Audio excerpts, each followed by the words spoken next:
एक बार एक राजा भेष बदलकर रात में नगर का भ्रमण कर रहा था। अचानक वर्षा होने लगी। उसने एक मकान का दरवाजा खटखटाया। अंदर जाकर राजा ने गृहस्वामी से कहा, मैं कई दिनों से भूखा हूँ। भूख के मारे मेरे प्राण निकल रहे हैं। जो कुछ हो मुझे तुरंत खाने को दे दो।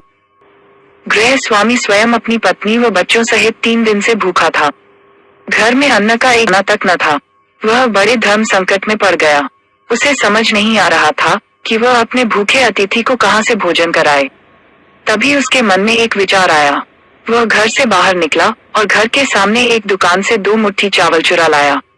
उस गृहस्वामी ने अपनी पत्नी से उन चावल को पकाकर उन्हें अतिथि को खिलाने के लिए कहा।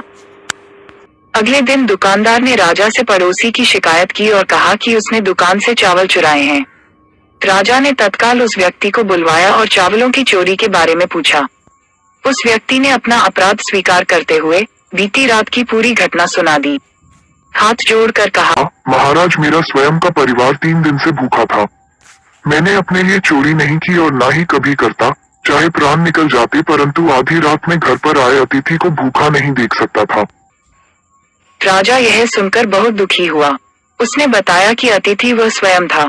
फिर उसने उस दुकानदार को बुलवाया और पूछा कि क्या उसने अपनी दुकान से पड़ोसी को रात में चावल चुराते हुए देखा था। दुकानदार के हाँ कहने पर राजा ने कहा, इस घटना के लिए प्रथम दोषी मैं स्वयं हूँ। दूसरा दोषी दुकानदार है, जिसने रात में पड़ोसी को चावल चुराते देख लिया, परंतु 3 दिन तक पड़ोसी को परिवार सहित भूखा रहते नहीं देखा। इसने अपना पड़ोस धर्म नहीं निभाया। राजा ने उस दुकानदार को जाने के लिए कहा और उस गृहस्वामी अतिथि निष्ठा भाव से प्रसन्न होकर 1000 सोने की असपियां उसे इनाम में दी।